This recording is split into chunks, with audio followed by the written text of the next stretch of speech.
Welcome to 6.7. Today we are going to expand your range of knowledge. This topic is certainly within our course's domain.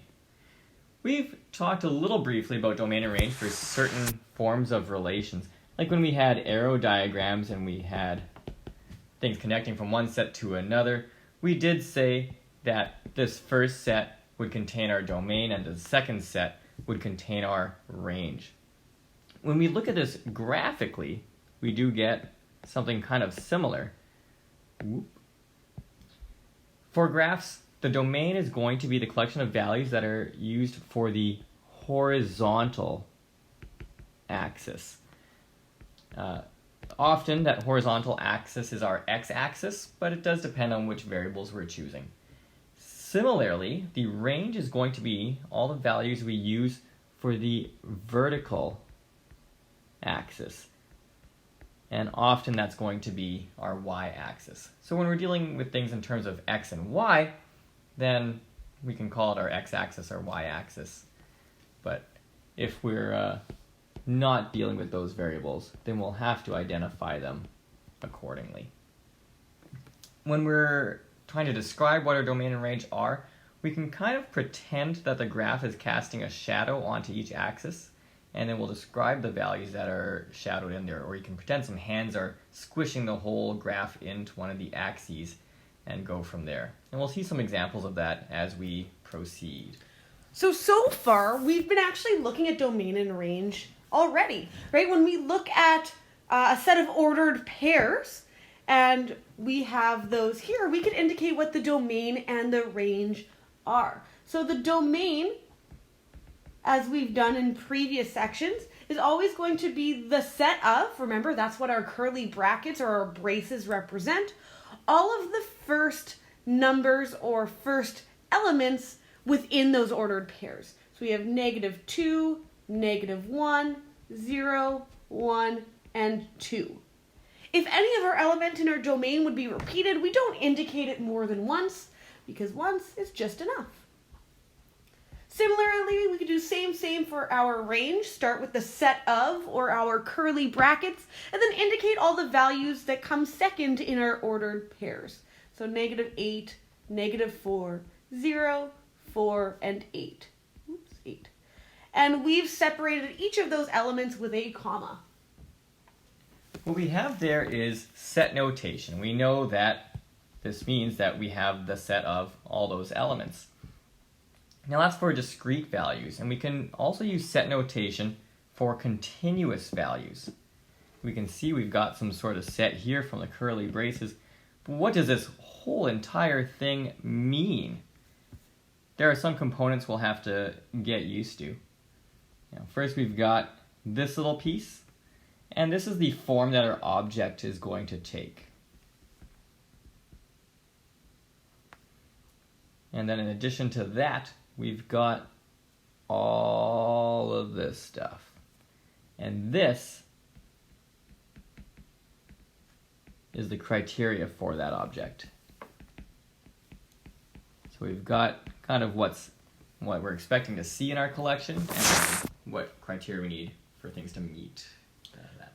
So taking a look at this one example of set notation, we can tell that this is set notation, like Mr. A said, by noticing that we use these curly brackets or braces. Those curly brackets represent the words the set of. So if we were reading this statement in English, we would say the set of in place of those curly brackets. The next part of this example is our object form. It tells us what we're talking about. Are we talking about our x variable or y variable, or maybe we have other variables that we're talking about. But here, by putting this x variable there, that implies all x. So right now, our statement says the set of all x. So the set of all x. Now we have this vertical line. This vertical line, again, is also in place of some English words.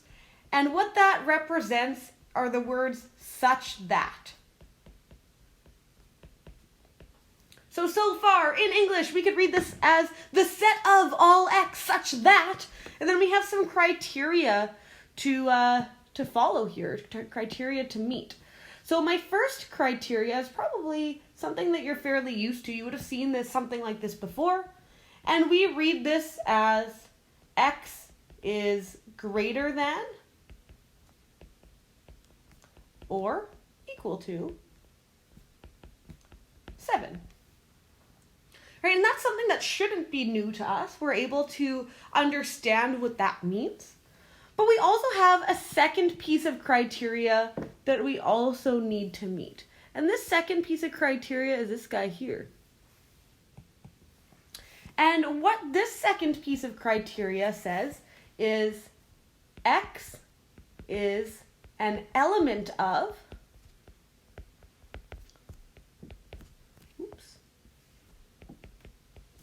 the set of real numbers. And you might be wondering, how did I get that? Well, more specifically, if we wanted to bring this down, this kind of like C with a line through it, or this like curved E, that represents is an element of. Right? Just like how 2 was an element of our domain in this previous question, we're saying x is an element of whatever this set is. And this set, oh no, I ran out of colors. What about this one? This double R, right? We have a capital R with 2 lines. That is the set of real numbers. Right? Because the real numbers are so incredibly common, they have their own symbol. So the set of real numbers is a common set. Other sets that we might see might be the set of integers that we often represent with a capital Z, with again those 2 lines in there.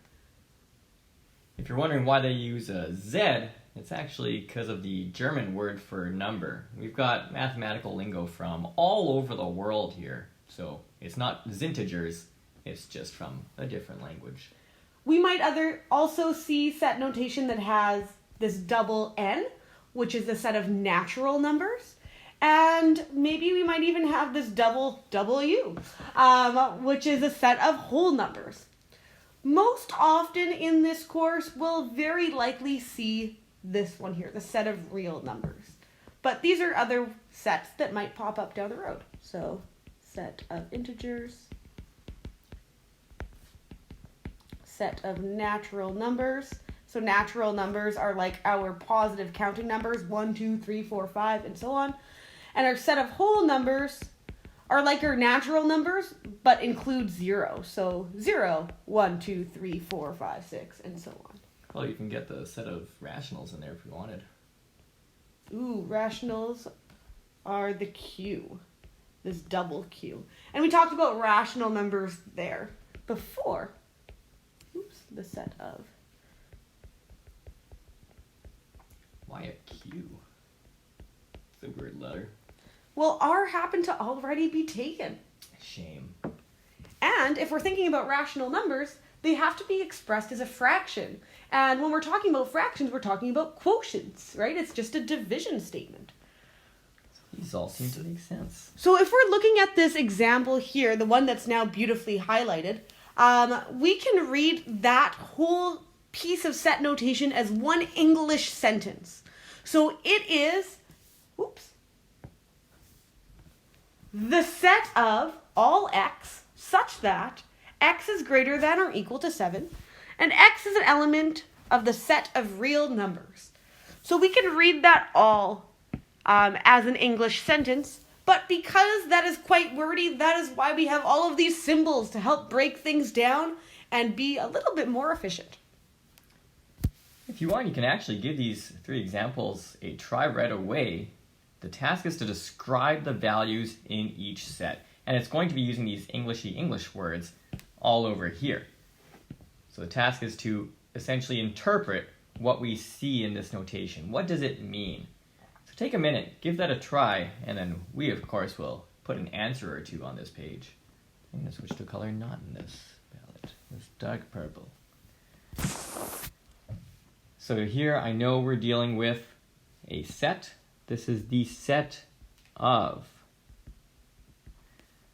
The object form is y, so it's the set of all y such that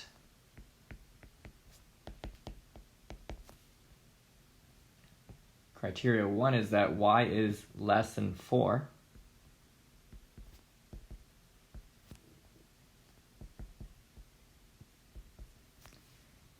And we've got another criteria for it to meet.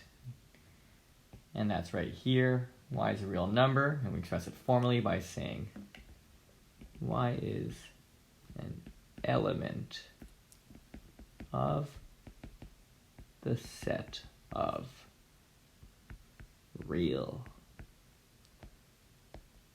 numbers. All right. We're going to take a look at this next one here as well. I'm going to choose a different color, maybe this forest green. Ooh. And we're going to interpret what this notation represents. So, of course, we start off with those curly brackets, which indicates the set of. That n is now our object form, which represents the set of all n. We have a vertical line, which represents the word such that. Then we have our criteria, which states -20 is less than n, which is less than 3, and n is an element of the set of real numbers. So yes, this is a wordy interpretation of what we have here, and that's the whole point of these symbols, right? The symbols are a universal mathematical language, so regardless of where you go in the world, you are able to look at that set notation and understand its same meaning. But it also is a real space saver. Yeah. We also colloquially think of this as since n is more than -20 and it's less than 3, we can say it's between those. What color to pick? This rich blue is where it is at. Here we've got the set of all j such that, oops. Now this isn't an in-betweeny thing. J isn't between -2 and 10. J could be less than -2, or J could be greater than 10. And you might remember having to graph inequalities on number lines in grade 9, but if like this is -2 and this is 10, we're talking about everything that is less than or equal to -2 or greater than or equal to 10. So not this middly area. That's all. Why not? I'll keep this just to be safe. So set of all j such that j is less than or equal to, oops,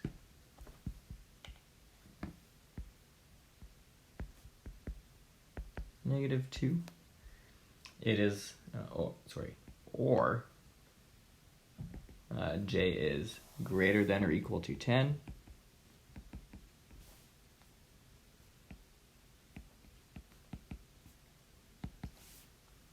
But whatever it is, j has to be a real number. This is going to write for me, right? There we go.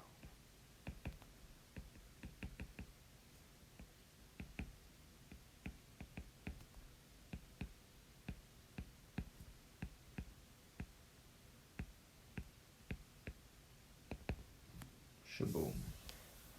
All right, and that's how we'd be able to express some values and the set notation and interpret those values in set notation. Now, what we're going to look at is a different type of notation called interval notation. Now, interval notation can only be used when we have a span of values. We wouldn't typically use it for discrete data like we had when we were talking about our ordered pairs or our arrow diagram, but it's something where we have a span or continuous data. When we're talking about interval notation, there's two different types of brackets that we use to indicate that notation. So when we're looking at interval notation, we say, well, the interval starts at this number and ends at that number, but does it include those endpoints or does it not? And that's kind of where interval notation has two separate ways to indicate that information. So if one of the ends of my intervals is in fact included, we use square brackets to include that end value. In a graph, we might see something like a filled in circle to another filled in circle. So our interval includes both of those endpoints, and our interval would then have two square brackets, both at the beginning of the interval and the end of our interval. If our endpoints are not included or aren't indicated expressly, so maybe there's like an arrow there that indicates that it goes on forever, we would use a soft or round bracket because that value itself is excluded. So here in my graph, I'm not actually including that endpoint, so I would use a soft bracket. Or this arrow indicates that my interval continues all the way to positive infinity. And because infinity is not a number that we can state explicitly, it's just kind of a concept that it continues and goes on forever, we can't physically include it. We can't corral it in. So we used soft brackets to indicate the end of an interval that does not get included. So we're going to take a look at these three examples here.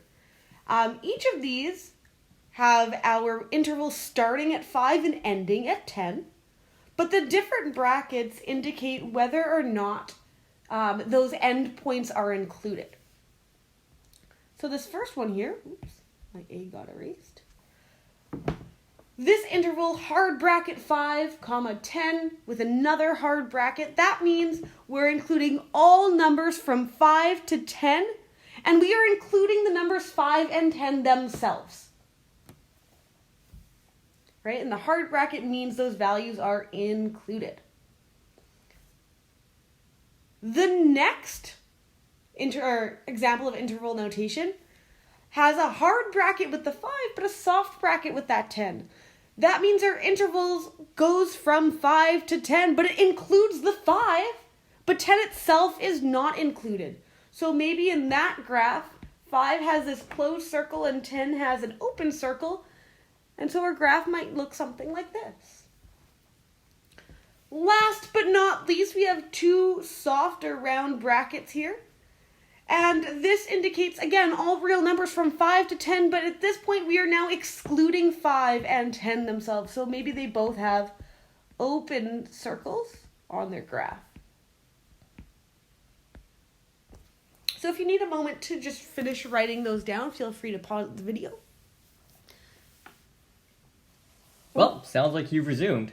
So as Ms. T mentioned earlier, we could have arrowheads at an end or a hollow point at the other end, in which case we're using round brackets.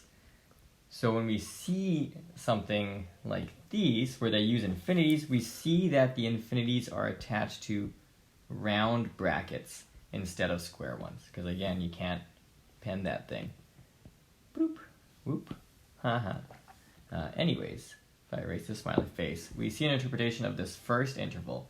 So this is all real numbers greater than or equal to 5. So number line wise, we've got, there we go, we've got 5, and it just goes on and on forever. So no endpoint at the other end. This other one, from negative infinity to 10, means we're going with all real numbers that are less than 10, because we're going up to 10, but not quite including it, which we can tell because of this round bracket. And at the other end, we're just going down, down, down forever. So there's no stopping at that end. One key point for all of these intervals, you'll note that they are all stated in ascending order from lowest to highest. And that is absolutely necessary for interval notation. It's like we say we're thinking of a number from 1 to 100. We don't say we're thinking of a number from 100 to 1. So in the same sense, always lowest to highest here. We're going from 5 to infinity. We're going from 5 to 10. Jafeel? Jafeel. So in these next couple examples, what we're going to do is we are going to kind of interpret what this interval notation says, and then we're going to turn it into set notation. Because each of these examples don't give us a variable that it's indicated, we can kind of choose that variable. We might choose X, we might choose N, we might choose W. Whoa. But because it does not specify which, variable is explicitly explained by this interval notation, when converting it into set notation, we can choose that variable ourselves. So we're going to do the first kind of couple examples together. And to kind of help us visualize this, we're going to draw a number line, just like we did previously. Because in our interval notation, we have from -4 to +8 is our interval. The -4 itself is not included because we have these round brackets. And that +8 is included because we have the square bracket.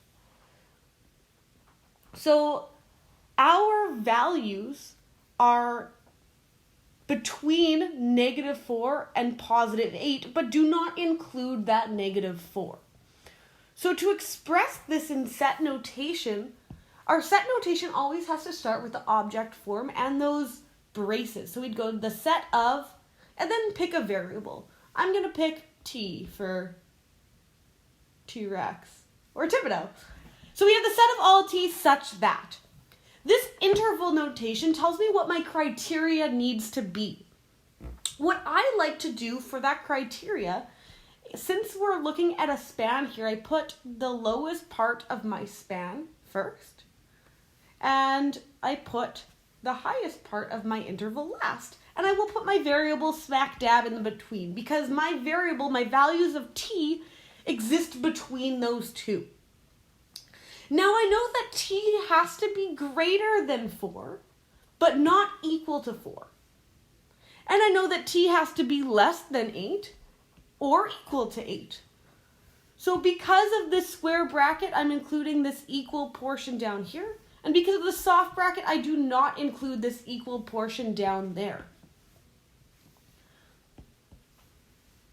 And last but not least, ooh, that was a highlighter. Last but not least, I need to tell me in my set notation what my variable is an element of, what kind of set. Because it is continuous data, T would be an element of my set of real numbers. And of course, I have to end things off with another brace or curly bracket. So I have the set of all T such that -4 is less than T, which is less than or equal to +8. And T is an element of the reals. All right, this next one here. Again, I'm going to start off with the set of, with my curly brackets. I'm going to pick a variable. I'm going to pick, Q. And I have such that. That's what my set notation is always going to begin with. The set of all Q such that. Now, I'm going to start with my lowest part of my interval first. And then I'm not going to include infinity at the top. The reason being is if I were to do that, like I did in that previous question, right, have my Q is greater than or equal to 8, which is less than infinity, and I know that I have this equal to portion because of the square bracket, and this less than portion because of the round bracket. Well, saying something is less than infinity is just kind of redundant. Because everything's less than infinity, because infinity is the biggest possible number you could ever get. So, although it's not necessarily incorrect, think of it almost as like an E1, where it's like saying, I don't know, 5 over 1, right? It's not wrong. Technically, it's 5 over 1 is still 5, but it's not in like the best, most simplistic form. So when we have infinities, we're not going to necessarily include that in our less than, greater than criteria. But we will finish off with Q is the element of the set of real numbers. Continue trying these things. See if you can get G and H here. Before I do. That's a trick because this is a pre-recorded video. So I already got this. Here we have the set of all. I'm going to go with X such that we're going to go from 0 to 12. My variable's somewhere in that. And square brackets on both. So I'm going to make sure I use inclusive inequalities. And then, of course, X is a real number. And then this last one. What do I want to go with? I'll go with Y. Such that, and as Ms. T indicated a moment ago, we wouldn't really write these infinities. If we're going to say that Y is somewhere between those, it doesn't really make sense to say. So you could have something like this. It's not quite fully as simplified as it could be. So we don't need this part. It is just redundant. And this is all we need to say. All right, if we can do interval to set notation, that means we could also go backwards, going from set notation to interval notation. So here we have the set of all x such that x is greater than 3, and x is an element of the reals. If x is greater than 3 on a number line, I'm going to have 3 and have my x values larger than it. And my 3 itself is going to have, I guess I should have put the 3 underneath here, is going to have a hollow circle because it can't be equal to 3. So if I'm writing this in interval notation, I can say, well, I have 3 at the start of my interval, and because it's not included, there's no equal sign here, I'm going to use a round bracket. And my arrow, kind of going off to the highest portion of my interval, continues on forever until it reaches positive infinity. And anytime we use infinity, it will always have a round bracket. This next one here, we have, oh, actually, try it yourself. Ooh. Ooh. All right, the next one here, we have the set of all y, such that -5 is less than or equal to y, which is less than 9, and y is an element of the set of real numbers. So for -5, we know that that's going to be like a closed circle because we have this equal sign at the bottom of our inequality. And then 9 is going to have a hollow circle because there is no equal portion to our inequality. And so when we're looking at this, the smallest or the lowest part of our interval is going to be -5 with a hard bracket because there is that equal portion. And our interval extends all the way to +9, but +9 is not included because there's no equal portion there. We can see that in our hollow dot, so that will have a round bracket. Ooh. Last but not least, we're going to look at how to interpret the domain and range when we're looking at graphs, using both set and interval notation when possible. As noted way back in the beginning of this section, one way to consider this is that there's a flashlight and it's shining some light on this, and then all these parts of the line are casting a shadow onto the axis. Maybe there's another flashlight here. Everything's casting a shadow onto the axis. And now if we're going onto the y-axis, that's for the range. And with that, we can then say that we're going number line wise there at the top, here at this bottom, and just considering everything in between. So the shadow that actually gets cast is that. I could then say that the range is in interval notation, we're going as low as -2 and as high as 1, 2, 3, 4, 5, 6. We are including the 2. We are not including the 6.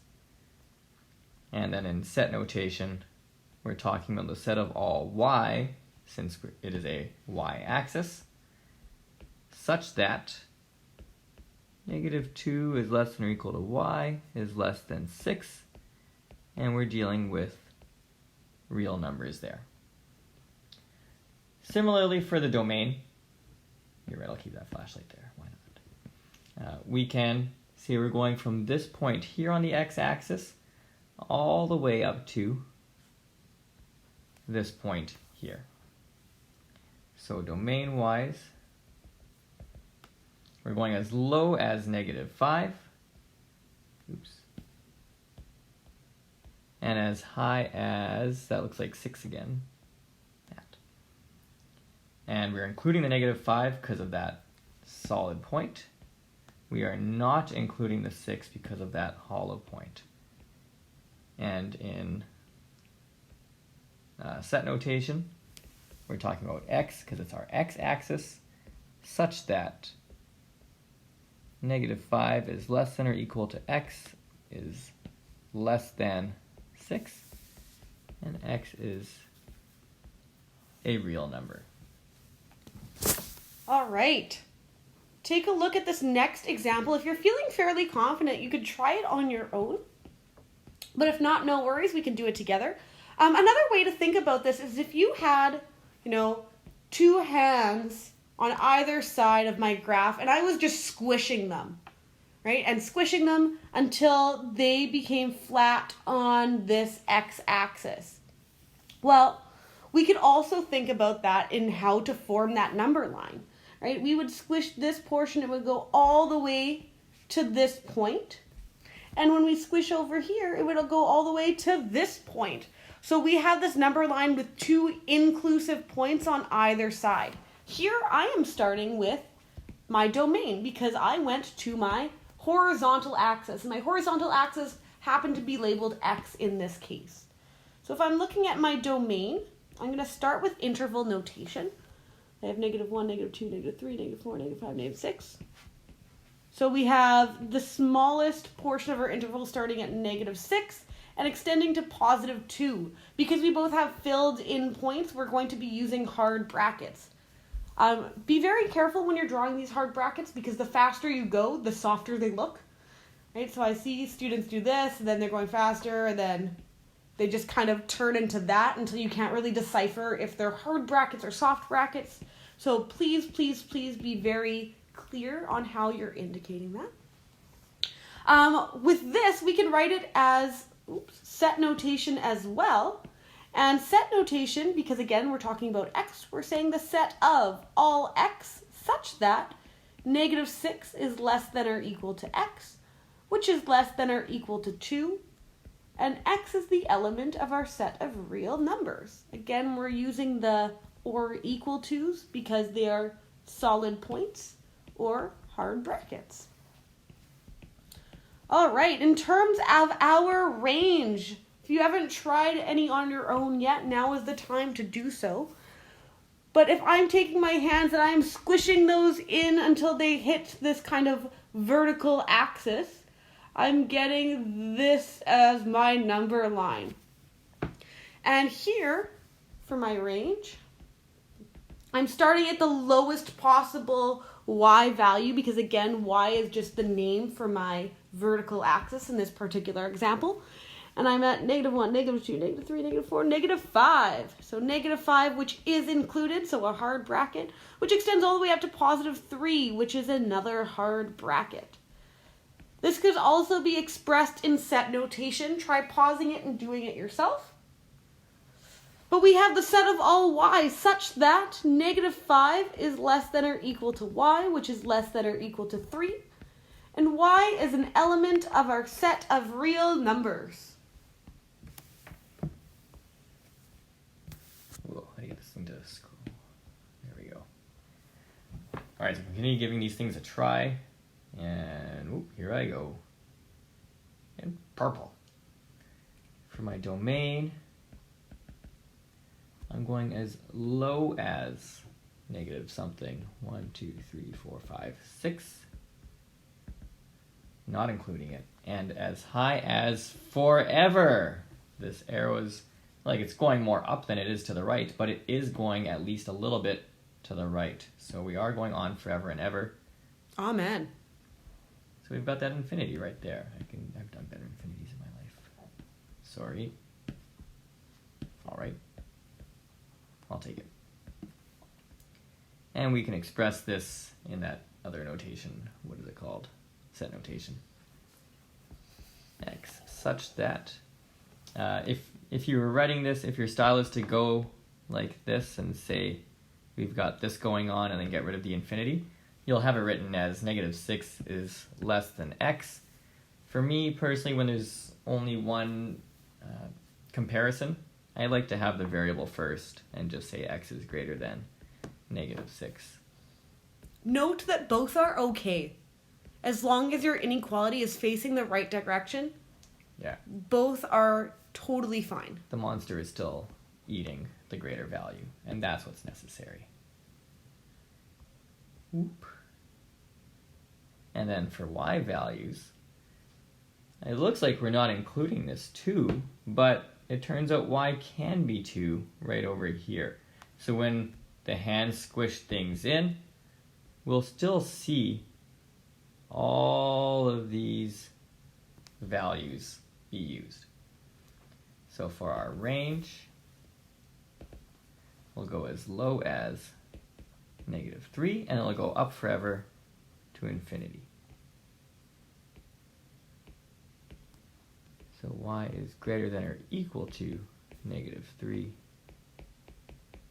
and it is a real number. All right, last but not least, we have discrete data, which means we are unable to use interval notation because it is not continuous. So there is no interval. We cannot use interval notation in this particular case. So when we're talking about the domain and range, we can only use set notation. And when we think about this graph that we have here, this point is the point 1, 2, 3, 4, 5, 6, or negative 6, negative 1. And this point is negative 5, 0. And this point is negative 2, 1. And this point is 3, 2. And we've talked about how to find the domain and the range of a set of ordered pairs. Right? This is very similar to what we've done earlier in our unit. So we're going to perform or state the domain and the range in the same way. So we'd say the set of, and then we just list all of the elements of our domain, which is the first value in our ordered pairs. So negative 6, negative 5, negative 2, and 3. And for our range, we're going to state all of the values or all the elements of our second portion of our ordered pairs. So here we have negative 1, 0, 1, and 2. So this is very similar to what we've seen before. This is what set notation is going to look like when we have discrete data. And that's it. That's all. So we have some practice here in the textbook. But as you'll notice in class, we also have quite a bit of practice that we're going to be focusing on in the next couple of classes. You'll certainly want to run through that practice and for the other couple sections we've tackled so far because we are reaching a quiz point. So watch out for an assessment and be ready for it. And with that, we say adios, muchachos. Okay, bye.